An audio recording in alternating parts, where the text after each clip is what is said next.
Di dalam hutan, seekor burung merak terkenal kerana bulunya yang paling cantik. Setiap kali ia mengembangkan ekor, haiwan lain terpesona.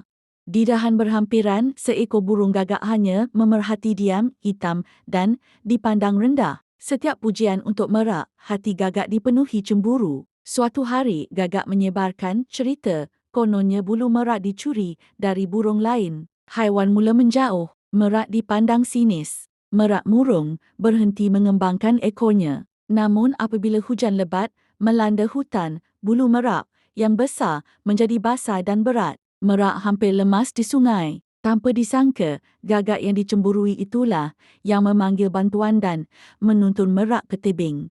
Cemburu hampir menjadikan gagak kejam, tetapi belas kasihan mengalahkan iri hati. Cemburu boleh merosakkan, tetapi memilih kebaikan menyelamatkan lebih daripada satu hati.